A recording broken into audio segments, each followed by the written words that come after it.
तो part 4 of PGBP में हम एक्चुअल कॉस्ट से स्टार्ट करते हैं। एक्चुअल कॉस्ट में क्या है? The expression actual cost means actual cost of the assessee to the assessee as reduced by the proportion of cost thereof if any has been met directly or indirectly by any other person or the authority. वो क्या कहना चाह रहा है? मान लो 1 लाख रुपए cost asset की cost थी, पर उसके लिए कॉस्ट के लिए किसी और ने, मान लो किसी अथॉरिटी ने, किसी और बंदे ने 20,000 रुपए दे दिए, तो आपकी एक्चुअल में कॉस्ट कितनी मानी जाएगी? 80,000 मानी जाएगी। ऐसा केसेस जनरली कहाँ पे देखा जाता है? जहाँ पे गवर्नमेंट की ग्रांट मिलती है। जैसे कि आजकल ईवी कार्स हैं या ईवी कोई भी आप व्हीकल लेते हो तो उसमें सब्सिडी प्रोवाइड करती है गवर्नमेंट, तो वो जो सब्सिडी है that will not form part of cost नहीं बनेगी।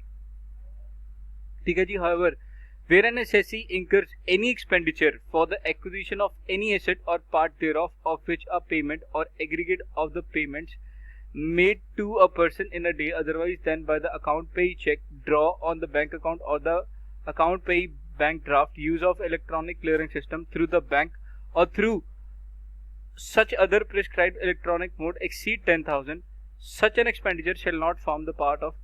वो क्या कहना चाह रहा है? अगर आपने कैश में दे दिए, आप और कौन सा मोड यूज कर सकते हो? और अकाउंट पे ही चेक दे सकते हो, बैंक में से पे कर सकते हो, या कोई बैंक ड्राफ्ट दे सकते हो, या इलेक्ट्रॉनिक क्लियरिंग सिस्टम से दे सकते हो। अगर आपने कैश 10,000 से ज्यादा एक दिन में एक बंदे को पेमेंट कर दी तो आपका डिसअलाउड हो जाएगा, यानी कि वो कॉस्ट ऑफ यानी कि एक्चुअल पार्ट ऑफ कॉस्ट नहीं बन पाएगा। ठीक है जी। उसके बाद बात करते हैं द प्रेस्क्राइब्ड इलेक्ट्रॉनिक मोड्स में क्या क्या चीजें इंक्लूड होती है? Credit card, debit card, net banking, IMPS, RTGS, NEFT, भीम, आधार पे एक्सेट्रा। और ये नोटिफिकेशन 29 जनवरी से आई है। ठीक है जी। Actual cost in special situation. अब स्पेशल सिचुएशंस की जगह पे हमने देखने की एक्चुअल कॉस्ट है क्या। वो क्या कहना चाह रहा है? Asset use for business after it ceases to be use for the scientific research. मान लो एक साइंटिफिक रिसर्च करनी थी और वो साइंटिफिक रिसर्च जो है वो पूरी हो चुकी है, वो कंप्लीट हो चुकी है। उसके बाद आपने उसको पर्पस क्या है, उसका पर्पस क्या है, उसको बिजनेस के यूज के लिए आपने यूज करा कोई भी एसेट को, तो उसमें करना क्या है? Where an asset is use for the purpose of business after it ceases to be use for the scientific research related to that business, the actual cost to the assessee for depreciation purpose shall be the actual cost to the assessee. वो क्या कहना चाह रहा है? जो actual cost है assessee की for the depreciation will be the actual cost of as reduced by the deduction allowed under section 35। वो कहता है कि एक्चुअल कॉस्ट क्या होगी? एक्चुअल कॉस्ट ये होने वाली है, मान लो आपने जब उसको खरीदा था तो सेक्शन 35 की आपको कोई डिडक्शन मिली होगी, तो कॉस्ट में से वो डिडक्शन लेस कर दो, जो भी वैल्यू आएगी वो एक्चुअल कॉस्ट बन जाएगी। ठीक है जी। उसके बाद inventory converted into the capital asset and used for the business और प्रोफेशन। कहता है जहां पे कोई भी इन्वेंट्री है वो capital or treated as a capital asset is used for the purpose of business or profession, fair market value of inventory or that as on rate of conversion of the capital asset determined as prescribed shall be the actual cost of such capital to the assessee। वो क्या कहना चाह रहा है? वो कहना चाह रहा है कोई भी अगर इन्वेंट्री जो है उसको कैपिटल एसेट में ट्रांसफर कर दिया गया और उसको बाद में बिजनेस के लिए, बिजनेस या फिर प्रोफेशन के लिए यूज किया गया, तो उसकी एक्चुअल कॉस्ट क्या होगी? एक्चुअल कॉस्ट वो होगी जिस दिन उसको कन्वर्ट करा गया, उसकी कन्वर्जन की डेट पे, as on date of conversion into the capital asset, उसकी फेयर मार्केट वैल्यू, उसकी फेयर मार्केट वैल्यू को ही आप क्या कहेंगे? उसकी एक्चुअल कॉस्ट कहेंगे। उसके बाद asset is acquired by way of gift or inheritance, where an asset is acquired by the way of gift or inheritance, its actual cost shall be the actual cost to the previous owner minus depreciation allowable to the assessee if asset was only the asset in the relevant block of asset. Further, any expenditure incurred by the assessee such as expenditure or freight or installation etc of such asset would also be includable in the actual cost। उसे क्या कहा जा रहा है? कहता है कि अगर आपने कोई गिफ्ट या आपकी विल या इनहेरिटेंस या बाप दादा के जमाने से आपने कोई चीज ली है, तो उसकी एक्चुअल कॉस्ट क्या होगी? जो कॉस्ट प्रीवियस ओनर की थी, cost is equals to cost in hands of previous owner previous owner के हाथ में जो भी उसकी कॉस्ट होगी माइनस उसकी डेप्रिसिएशन जितनी भी अलाउबल है to the assessee, as if वो माना जाएगा कि डेप्रिसिएशन कैसे कैलकुलेट करी जाएगी, जैसे उसी की ही ब्लॉक ऑफ एसेट का पार्ट हो, ब्लॉक ऑफ एसेट का पार्ट हो। ठीक है जी। Second hand asset, where before the date of its acquisition by the assessee the asset was at any time used by the any other person for the purpose of his business or profession, and the assessing officer is satisfied that the main purpose of the transfer of asset directly or indirectly to the assessee was the reduction of liability of the income tax directly and indirectly to the assessee। वो क्या करना चाह रहा है, second hand asset, second hand asset की बात करते हैं, where before the date of acquisition of the assessee the asset was any time used by the other person for the purpose of business and profession, यानी कि वो पुरानी asset है, किसी और ने यूज करा गया। असेसिंग ऑफिसर को सेटिस्फाई हो जाना चाहिए जो एसेट जो ट्रांसफर करी है directly indirectly to the assessee था was the reduction of liability of the income tax directly or indirectly to the assessee by claiming depreciation with reference to the actual cost or assessee shall be taken into such amount which assessing officer may with the previous approval of joint commissioner of income tax जो है वो उससे approval है, यानी कि assessing officer किससे approval लेगा, joint commissioner से अप्रूवल लेगा। ठीक है जी। उसके बाद reacquisition of asset, reacquisition of asset क्या है, where any asset which had once belong to the assessee had been used by him for the purpose of business or profession thereafter cease to be the property of the reason of transfer or otherwise is reacquired by the him, or actual cost of assessee shall be the actual cost minus depreciation। अगर उसी के block में होगी तो जितनी भी उसकी cost आएगी वो उसकी कॉस्ट ऑफ एक्विजिशन मानी जाएगी, और या फिर एक्चुअल प्राइस जो उसने पे करा, एक्चुअल प्राइस पेड। ठीक है जी। विच एवर इज, इन दोनों में से विच एवर इज हायर होगा कि लोअर होगा। देखो अगर लोअर होगा तभी बेनिफिट होगा ना, नहीं तो अगर हायर होगा तो डेप्रिसिएशन ले लेके वो खाता रहेगा सरकार के पैसे, इसीलिए लोअर इज द बेस्ट। वो क्या कहना चाह रहा है कि अगर कोई एसेट उसने खुद को बिलोंग करी थी और फिर उसने बेच दी थी, खुद के पास थी फिर किसी और को सेल कर दी, उसके बाद रीएक्वायर कर ली उसी बंदे ने रीएक्वायर कर ली, तो उस केस में एक्चुअल कॉस्ट में माइनस डेप्रिसिएशन और कॉस्ट ऑफ एक्विजिशन और actual price which ever is lower, जितना उसने पे करा दोबारा से। उसके बाद सिक्स्थ पार्ट में क्या कहना चाह रहा है, acquisition of asset previously owned by the person to whom such asset is given on the lease hire. कहता है लीज पे दिया था, हायर पे दिया था, और अदरवाइज किसी भी और रीजन के लिए या जॉब वर्क के लिए दिया था, वो दोबारा से, वैसे अदरवाइज में बहुत सारे केसेस आएंगे, मैंने वैसे ही जॉब वर्क बोल दिया है, बट दोबारा से एक्वायर कर लिया है। With before the date of acquisition of the assessee, say Mr. A, the asset were at the time of, मतलब Mr. A के जो था, Mr. A the asset were at any time used by the person, say asset B, मतलब Mr. B इसने use करा, ठीक है जी, अपने बिजनेस के लिए, उसने ही डेप्रिसिएशन क्लेम करी है। ठीक है जी। और एसेट जो है फ्रॉम ए से लिया था, then the actual cost of transferred asset in the case shall be the same as the written down value of the said asset at the time of transfer thereof by mister B, यानी कि जिस भी दाम पे, price पे ये B is transferring will be the cost of acquisition for A. जैसे कि we can explain the above as follows, a person say A owns an asset and uses it for his business or profession. A has claimed depreciation, उसने depreciation ले ली है, the said asset is transferred by A to B. A then acquires the same asset from B on the lease or hire, otherwise B being the new owner will be entitled to the depreciation. In the above situation, the cost of acquisition of the transfer asset in the hands of B will be the same as the written down value of the said asset. अब इसका पुट्ठा case बनाया इन्होंने, इनका पुट्ठा case क्या बनाया, ये भी एक केस था, अब इसका एक पुट्ठा केस ये बनाया, कहता इसको lease back case, lease back transaction कहते हैं, ये अकाउंट्स में भी आती है आपकी। लीज बैक यानी कि ए ने पहले तो एक्वायर किया था, फिर बी को दिया, बी ने फिर दोबारा ए को लीज पे दे दिया। अब B is entitled to take depreciation, सारे डेप्रिसिएशन के बेनिफिट वो लेगा, बी नया ओनर है।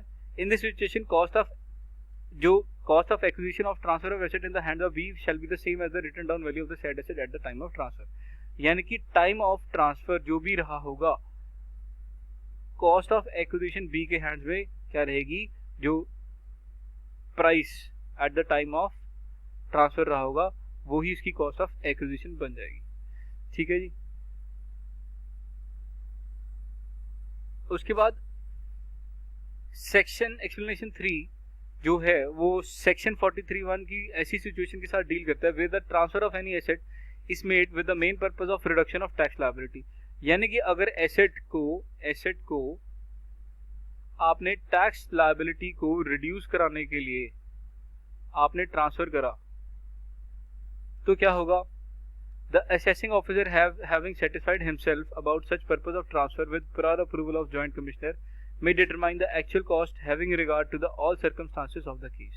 वो क्या कहना चाह रहा है, कहता है कि आपने ऐसी सिचुएशन के साथ डील करना है, आपने एनहेंस्ड कॉस्ट के ऊपर, मान लो आपकी कॉस्ट ज्यादा होगी तो उसके ऊपर डेप्रिसिएशन भी ज्यादा होगी। ठीक है जी। और असेसिंग ऑफिसर को अगर पता चल जाए किसी बंदे का ऐसी ट्रांसफर पे विद द प्रायर ऑफ, वो जॉइंट कमिश्नर की अप्रूवल से वो क्या कर सकता है, एक्चुअल कॉस्ट डिटरमाइन कर सकता है। और एक्चुअल कॉस्ट जब डिटरमाइन करेगा वही मान्य होगी। ऐसा नहीं है वो अपनी मर्जी से किसी को भी ट्रांसफर कर दे और एनहांस कॉस्ट पे ट्रांसफर कर दे ताकि वो डेप्रिसिएशन ज्यादा ले सके। अगर डेप्रिसिएशन ज्यादा ले ली तो भाई एक बात बहुत सिंपल है कि उसको डेप्रिसिएशन ज्यादा ले ली तो उसका टैक्स भी कम पे करना पड़ेगा, तो गलत बात हो जाएगी। चलो नेक्स्ट चलते हैं। An absence clause has been included to affect the explanation 4A will having override effect over the explanation 3।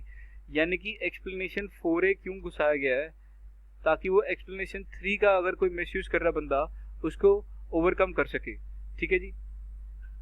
Building previously the property of the assessee, where a building which was previously the property of assessee is bought into use for the purpose of business or profession, its actual cost to the assessee shall be the actual cost of the building to the assessee as reduced by the amount equal to the depreciation calculated at the rate and the force on the date which had been allowable and had building being used for the purpose of the business or profession since the date and acquired by the assessee। वो क्या कहना चाह रहा है, कहता कोई भी building अगर वो assessee की प्रीवियसली प्रॉपर्टी थी और उसको बिजनेस यानी कि previous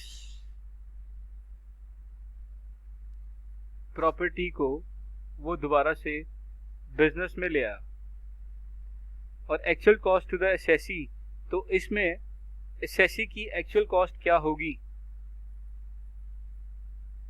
shell be the actual cost of the building.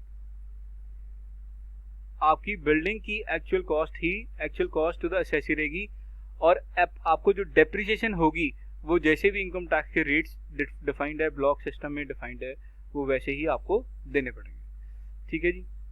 अब इलस्ट्रेशन नंबर 2 क्या कहती है, for example A car purchased by doctor Soman on 10th of August for 5,25,000 for the personal use is bought into the professional use on 1st of July 2020। ये एक second,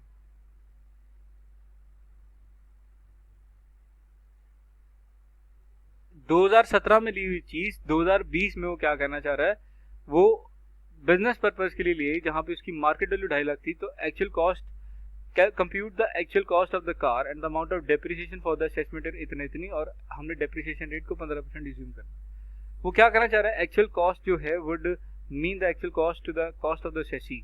ठीक है जी। जो उसको एक्चुअल कॉस्ट पड़ी तो उसने 5,25,000 की खरीदी थी। ठीक है जी। उसने आज जो है 3 सालों बाद 2.5 लाख रुपए की उसकी मार्केट वैल्यू है। ठीक है जी। On the date on the asset is bought for the personal use, यानी कि ये डेट ऑफ पर्सनल यूज, यहां से उसने पर्सनल यूज करना शुरू कर दिया यहां से कुछ। ठीक है जी। तो ये रेलेवेंट नहीं रहेगी। उसमें क्या कहना चाह रहा है, वो कहता है कि आपकी यही एक्चुअल कॉस्ट रहेगी जो आपने एक्चुअल में परचेज करी थी और आपको डेप्रिसिएशन भी जो मिलेगी असेसमेंट ईयर में वो 15% के हिसाब से मिलेगी जो 78750 होती है। ठीक है जी। उसके बाद बात करते हैं 7 पॉइंट की, कैपिटलाइजेशन ऑफ इंटरेस्ट पेड और payable in connection with the acquisition of asset. वो क्या कहना चाह रहा है, कहता है कि आपको टैक्स बेनिफिट लेने के लिए, ज़्यादा टैक्स बेनिफिट लेने के लिए आप क्या करते हो, इंटरेस्ट को कैपिटलाइज कर देते हो in connection with the acquisition of asset relatable, यानी कि पुट टू यूज से पहले का इंटरेस्ट वो क्या होगा, कैपिटलाइज होगा। ये सबको पता है, ये तो हमने प्लस वन में भी करा था। अब कैपिटलाइज होने से बेनिफिट क्या है, ज्यादा डेप्रिसिएशन। ज्यादा डेप्रिसिएशन का मतलब कम प्रॉफिट, कम प्रॉफिट का मतलब कम टैक्स। तो जो capitalisation implies the inclusion of such interest in the actual asset for purpose of claiming depreciation, investment allowance, etc. This was never the legislative intent, or nor it was the according with the recognized accounting practice. Therefore, with a view to counter the acting of tax avoidance through this method, placing of matter beyond the doubt, explanation 8 to section 43 provide that any amount paid or payable as interest in connection with the acquisition of asset relatable period after first put to use shall not be included and shall be deemed to have been included the never have been included in the। यानी कि आपने put to use जब start कर लिया, यानी कि use करना शुरू कर लिया किसी भी एसेट को, उसके बाद की जो इंटरेस्ट के जो एक्सपेंसेस हैं वो कैपिटलाइज नहीं होंगे। उसके बाद आप P&L में एक्सपेंस उसको क्लेम कर सकते हो, बट आप उसको डेप्रिसिएशन नहीं ले सकते। उसके बाद अमाउंट ऑफ ड्यूटी और एक्साइज और additional duty level shall be reduced if the credit is claim. कहता कि अगर आपने किसी ड्यूटी का क्रेडिट लिया है, क्रेडिट लिया तो कॉस्ट में से हटा दिया जाएगा, कॉस्ट में से हटाया जाएगा। क्यों? क्योंकि इधर से आपने बेनिफिट भी ले लिया और कॉस्ट भी कम, कॉस्ट भी बढ़ा ली, यानी कि दोनों तरफ से ही बेनिफिट ले रहे हो, तो गलत बात है। सब्सिडी और रिम्बर्समेंट हमने ऊपर बात करी थी। एनी सब्सिडी, एनी ग्रांट, कोई भी रिम्बर्समेंट अगर देता है तो वो कॉस्ट ऑफ एक्विजिशन से कम हो जाती है, से लेस हो जाती है। ये भी एक बात सिंपल समझ में आ गई। उसके बाद asset is acquired outside India by the assessee being non resident, such asset is bought by him to the India. वो क्या कहना चाह रहा है, एसेट जो है वो जहाज से इंडिया में लाई गई, वो जहाज से इंडिया में लाई गई, तो क्या है, where an asset is acquired outside by the assessee being a non resident and such asset is bought into India used for the purpose of business or profession, the actual cost of cesi shall be the actual cost to the cesi as reduced by the amount equal to the amount of depreciation calculated in the rate force would have been allowed asset used in India। वो क्या कहना चाह रहा है, depreciation कितनी मिलेगी अगर foreign की एसेट है, अगर वो वैसा यूज इंडिया में करता और उसी ब्लॉक ऑफ एसेट में जो रेट ऑफ डेप्रिसिएशन है उसी रेट से, उसी तरह से आपको डेप्रिसिएशन लगती जैसे कि उसने अगर इंडिया में एसेट को एक्वायर किया हो, उसको यूज किया हो, उसी रेट से डेप्रिसिएशन लगी। Capital asset on which deduction is allowable under section 35 AD provide that the actual cost of any capital asset on which deduction has been allowed or is allowable to the assessee 35 AD shall be nil. यानी कि अगर उसने 35 AD के under अगर आपने कुछ भी deduction ली है तो उसकी कॉस्ट ऑफ एक्विजिशन निल हो जाएगी। क्यों? क्योंकि 35 AD के अंडर जितने भी आपके पास एसेट्स है उसके ऊपर 100% आपको डिडक्शन मिल जाती है। This would be applicable in the case of transfer of the asset by the assessee where assessee himself has claimed deduction under, assessee ने खुद 35 AD के अंडर claim करी हो deduction, the previous owner has claimed deduction under section 35। this would have been applicable where the capital asset is acquired by the assessee by way of gift है, कोई भी distribution of the liquidation of the company है, distribution of the capital asset on the partition of HUF है। उसके बाद 100% transfer of the capital asset by the subsidiary company to its 100% holding company being Indian company। उसकी condition ये है कि वो Indian company होनी चाहिए। ठीक है जी। Any transfer of the capital asset by the amalgamating to the amalgamated company in the scheme of amalgamation if the amalgamating company is the amalgamating company Indian होनी चाहिए। ठीक है जी। और यहाँ पे ट्रांसफरिंग कंपनी भी जो है, सब्सिडरी कंपनी भी जो है या होल्डिंग कंपनी भी जो है वो इंडियन कंपनी होनी चाहिए। Any transfer of the capital asset by the demerge company, अगर डीमर्जर हो रहा है तो रिजल्टेंट कंपनी जो है, वो जो रिजल्टेंट कंपनी है वो भी इंडियन कंपनी होनी चाहिए। Any transfer of capital asset और intangible asset to the firm as a result of succession हो रहा है फर्म का by a company carried on by him by the firm or any transfer of the capital asset to the company, यानी कि firm का company में transfer हो रहा है वो, और वो रिकॉग्नाइज स्टॉक एक्सचेंज पे लिस्टेड होने जा रही है in the result of association of the person, तो उस केस में भी आपको क्या मिलेगा, आपकी जो द प्रीवियस ओनर जो है वो डिडक्शन क्लेम कर सकता है।